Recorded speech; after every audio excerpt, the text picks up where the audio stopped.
नमस्कार, welcome back to my channel ask एस्ट्रोएट। आप सबों का एक बार हमारे चैनल में फिर से बहुत बहुत स्वागत है। आज हम आपसे बात करना चाहते हैं रुद्राक्ष के ऊपर में। रुद्राक्ष क्या है और कहाँ मिलता है। रुद्राक्ष को लेकर के बहुत सारी गलतफहमी और भ्रांतियाँ हमारे देश में फैली हुई हैं, लेकिन रुद्राक्ष आया कहाँ से? ये एक्चुअली एक विशेष प्रकार के पेड़ का फल है, जिसमें ऊपर का हिस्सा, जब भी कॉर्टेक्स का हिस्सा जो है वो सूख के गिर जाता है, तो भीतर का जो हिस्सा होता है वो रुद्राक्ष के बीट्स होते हैं। रुद्राक्ष के पीछे कहानी क्या है? बहुत सी कहानियों में एक कहानी ये भी है कि रुद्राक्ष जब शिव अपनी पत्नी सती, जो अपने पिता के घर पर गई, राजा दक्ष के यज्ञ में बिना बुलाए शामिल होने गई, शिव जी के मना करने के बावजूद, और वहां पर शिव जी का अपमान होते देखकर सती ने हवन कुंड में कूद करके अपने प्राणों की आहुति दे दी।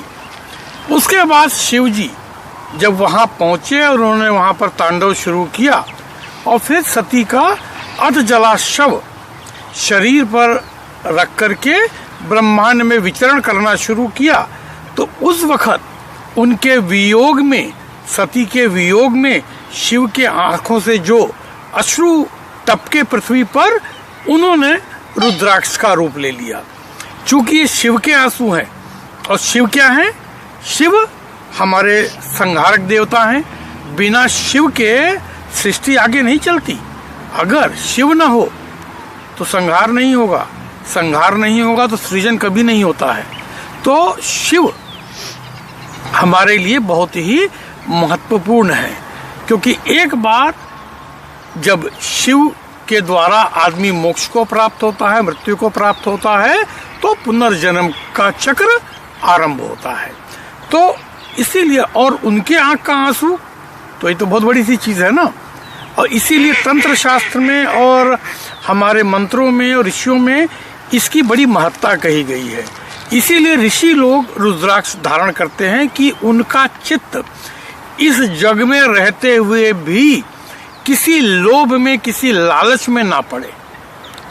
रुद्राक्ष पहनने का सबसे बड़ा मीनिंग यही है कि वो आपको इस विश्व से काट करके इस विश्व में रहते हुए भी पारलौकिक अनुभव कराता है। और आप स्वयं देखेंगे, कभी भी आप रुद्राक्ष की माला धारण करें तो उसमें आपको एक विशेष प्रकार की अनुभूति होगी। और ये साइंटिफिकली प्रूव्ड है कि 60 वर्ष के बाद में अगर रुद्राक्ष पहने तो हृदय आघात की संभावना काफी घट जाती है। और जो लोग रुद्राक्ष की माला धारण करते हैं उनको हृदय रोग कम होते हैं या उनमें बचाव हो जाता है।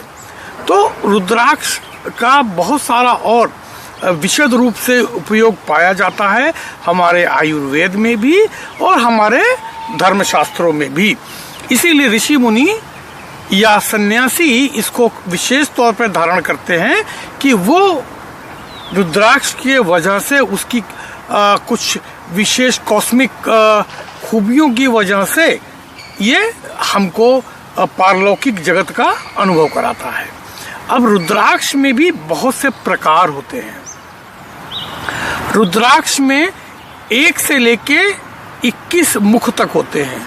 मुख उनको बोलते हैं, रुद्राक्ष के पीठ में ये जो धारियां होती हैं बीच में, उनको हम मुख बोलते हैं।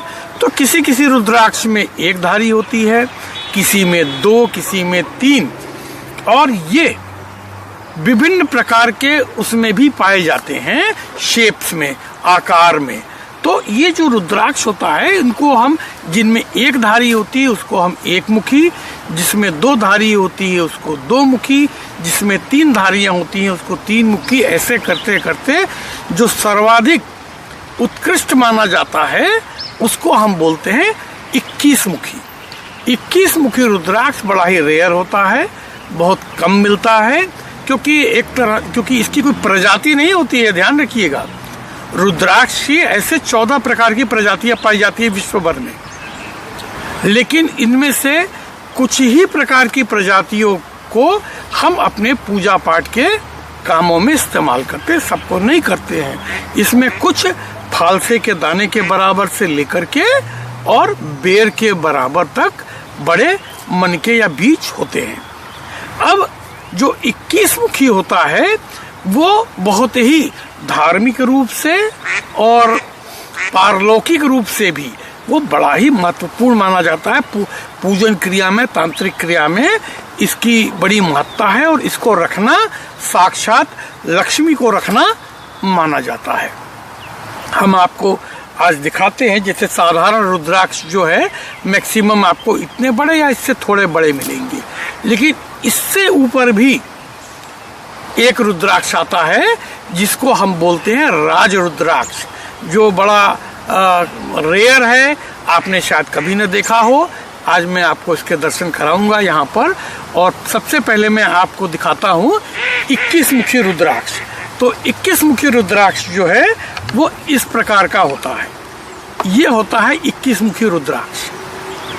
तो इसमें आप देखेंगे, इसमें भिन्न भिन्न ये 21 जो है चारों ओर मिला करके इसमें वो होते हैं।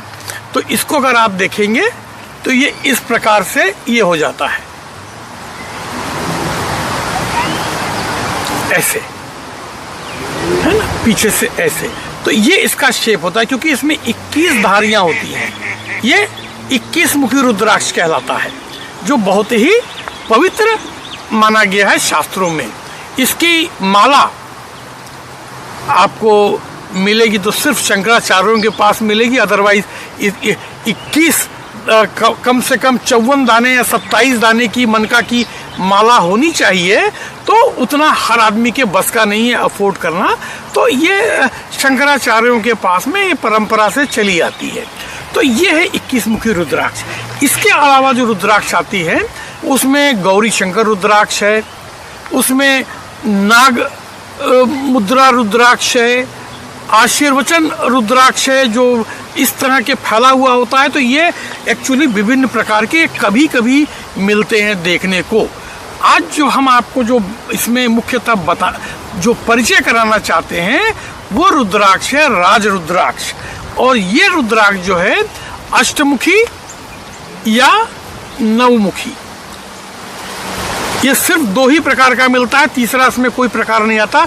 इसमें एक प्रकार, और अष्टमुखी रुद्राक्ष जो होता है उसको साक्षात शिव का अवतार मानते हैं। ये देखिए, ये है, अगर आप देखें तो इतना बड़ा होता है, ये नींबू के बराबर। और इसमें जो धारियां हैं ये 8 होती हैं या किसी किसी में 9 होती हैं, बहुत रेयर।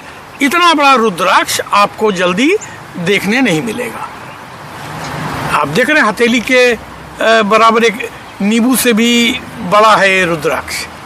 अगर आप इसको गौर से देखें तो ये देखिए,